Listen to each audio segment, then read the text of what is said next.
morning children. Welcome back to our social studies class.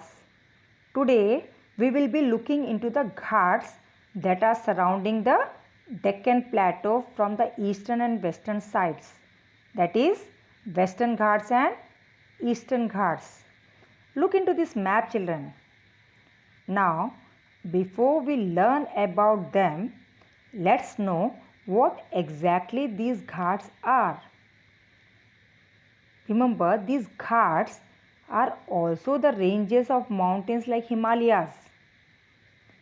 This word ghat is derived from a Marathi word that means ranges of mountain.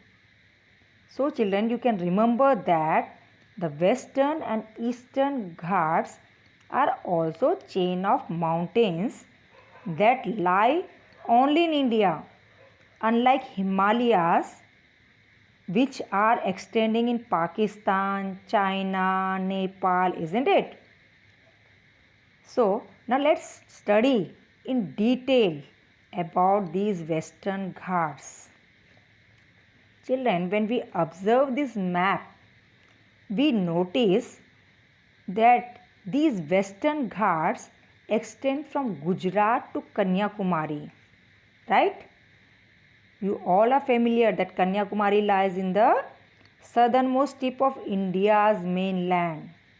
So if we measure the distance of this range, it is 1600 km from north to south, covering the states of Gujarat, Maharashtra, Goa, Tamil Nadu, Karnataka and Kerala.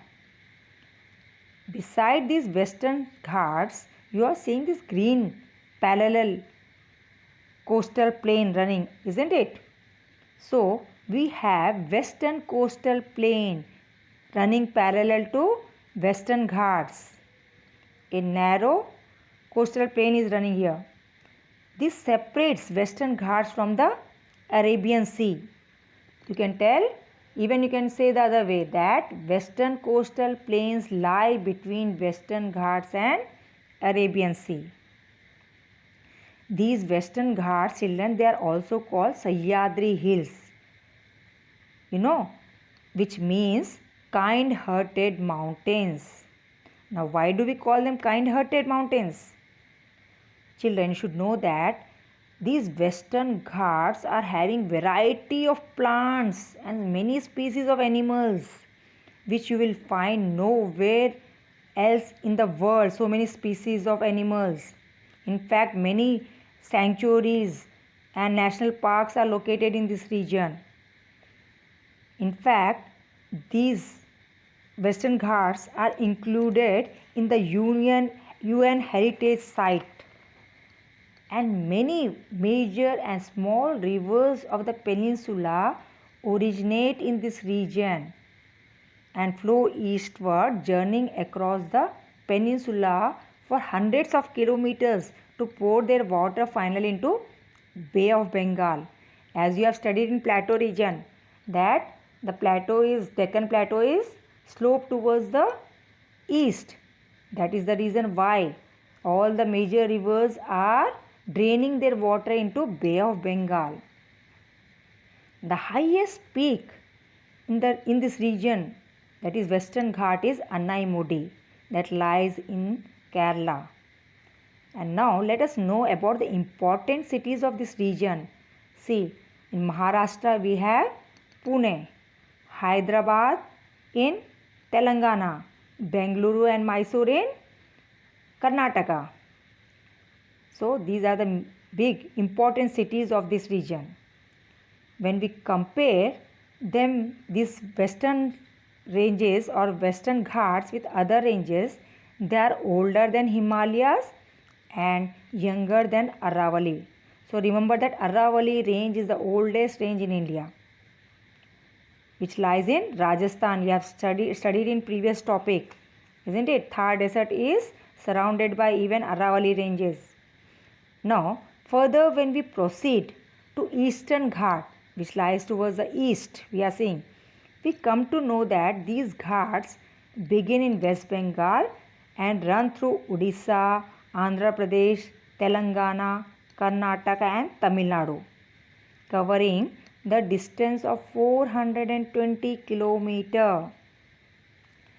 Now one more map I would like to share, children, to clear your topic related to the chain.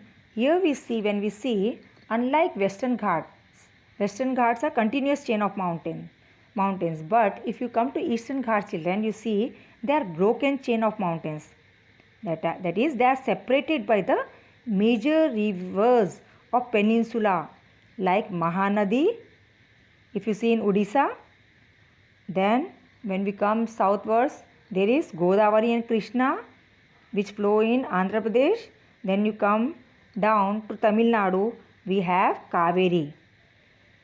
Okay, these major rivers are eroding these mountains and flowing into the Bay of Bengal. And these rivers, when they flow in this region, they are very wide and they spread, forming deltas near the seas. See, all these root shaped you are seeing, these are deltas, children. Now let's know the difference between the two ghats to make it more clear. See, remember, children, Western Ghats are separated by Western coastal plains from Arabian Sea, whereas Eastern Ghats are separated from Bay of Bengal by Eastern coastal plains. Western Ghats are higher in elevation, that is height, than the Eastern Ghats. So rivers flow towards the east. If you see, no major rivers cross the Western Ghats. Not a single river is crossing Western Ghats. Whereas in Eastern Ghats, we are having 4 major rivers: Mahanadi, Godavari, Krishna, Kaveri, even in fact Tungabhadra and all. They are crossing the Eastern Ghats. Finally, both these ghats, if you see, they meet at Nilgiri Hills. Here are Nilgiri Hills. And if you see the distance also, children, see, from Tapi to Kanyakumari, it is 1600 kilometers. Whereas from Odisha to Nilgiri Hills, the Eastern Ghats are just 420 kilometers. So I hope the chapter is clear to you, children. And now, in our next class, we will be learning about the eastern and western coastal plain which run parallel to Eastern and Western Ghats. Till then, keep learning, children. Have a nice day. Bye bye. Thank you.